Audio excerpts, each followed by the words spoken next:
It's hard, and if you do find out, you won't believe it, since there won't be obvious facts unless it is of course a business where everything always surfaces. But that's the dark side. We don't need that right now. The topic, Leo relationships. How to keep a man and be friends with a Leo. Keeping a Leo man, friend, zodiac Leo. I usually see it online. And that's like 90% of thoughts and dickhead bloggers. Astro readers, tarot readers, all kinds of cocksuckers of that sort. Today is your best day, Scorpio. And then it's on for 20 minutes of hypocritical bullshit. Didn't you know you're the best? Saturn bent him over. Fucked cancers in the ass. Well, anyway, with this kind of positivity, people stopped believing in astrology, thanks to these cocksuckers with tarot cards. The thing is, how do I find common ground with a Leo? How to befriend a Leo? What to do if a Leo gets overwhelmed by their own self-worth? The crowd is cheering and waving their hands. A like for you, and a like for you. Drop a like, everyone. Scorpion's best. Scales balancing step. People, are you really narcissistic to that extent? You see nothing good except hypocritical pretense. Anyway, stop feeding your ego. Let's think, reflect, find an approach to a Leo so that the powers of heaven grant you a better fate than it otherwise could be. Is a king. You can smirk, disagree, and think so very highly of yourself. But a king is a king, you see? Leo's ego got hurt. You'll get smacked in your lying trap. You will be humiliated, put to shame, and it doesn't matter how. It could be proven by the heavens, personally by the Leo themselves, but the punishment of heaven will fly to you faster than an eagle landing on your front porch. Basically, to offend a Leo is to offend the solar planetary system, and they will usually get their asses kicked one by one. The main thing is not to dig into who suffered and why. Otherwise, you might start feeling regret. But those who cross a Leo don't live happily for long. Either their leg gives out, or their arm, or they find some bimbo who completely strips them to the bone for money, or a sunstroke will permanently disable them. And there are plenty of ways, from an unhappy marriage to a random boner on a minibus. I'm serious. Compared to celestial punishment, Scorpius doesn't compare, though it's somewhat similar. There are plenty of mystical aspects there too.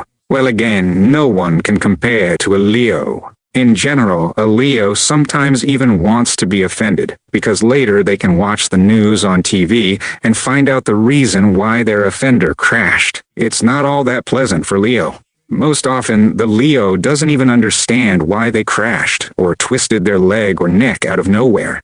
A king's dawn is his foe's night. Well then, how do you find an approach to a Leo? First, you need to understand a simple truth. You are not standing in front of a Leo, but a celestial body that fills the earth with light. Only then should you look at who you're standing before. It doesn't matter what they look like. It doesn't matter how much they earn. How many kids he has doesn't matter. Nothing matters.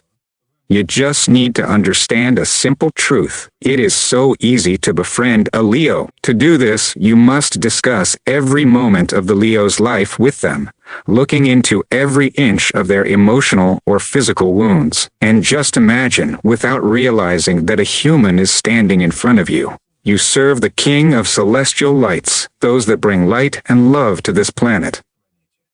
And this is where the sneaky-ass zodiac signs try to act cooler than a Leo as usual, with their tongues, their vile deeds. And that's how a certain resonance arises. Basically, karma's turning against us. That's why you really must praise a Leo. And it doesn't matter if they deserve it or not, but praising them with just pretty words isn't enough. Because buying off a Leo with hypocritical praise is not that easy. A Leo can easily tell that by reading all that philosophy in those smart books, you are just shamelessly flattering them. For the lion is king, bearing this is understandable. As a result, you get put on the blacklist of bullshitters, and you permanently lose your sparkle in the eyes of the king. You are likely familiar with the decor in all of the most famous palaces in the world. Palaces with lions and statues. And even the royal apartments belong to the lion, or rather, the symbolism of the lion. Therefore, only a smug and overconfident moron would underestimate a Leo. Or some lady with a bunch of dicks in her mouth. In any other cases, don't expect mercy. There's no planet in the planetary system that's expressed more brightly than Leo. If you look up at the sky, the star Regulus is the most prominent one there.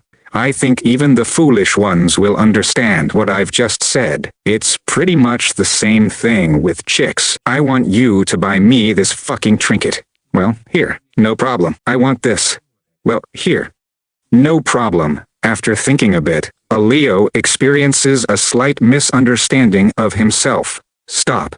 I'm the king of beasts, she's a cunt whore, and why should I be giving her gifts? I don't understand. I feel like a total sucker. She's just an acquaintance. She really wants me to court her. What does she know about me? She's been running her mouth about herself for 30 minutes, like she's underfucked. To be clear, a Leo needs to know.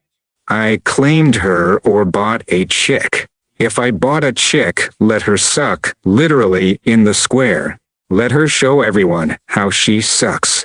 Why should I hide that, which everyone can see?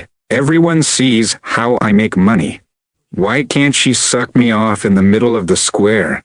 Well, roughly like this. am coming. Whew, there you go. Wipe yourself. Being friends with a Leo is being loyal in your actions. You don't need to bend to a Leo, you just need to realize that there won't be another one. Like some Tauruses or Libras, they'll be just like heaps of crap on the scales. A Leo's friendship isn't easy to win back, and not because they don't forgive. It's inexplicable.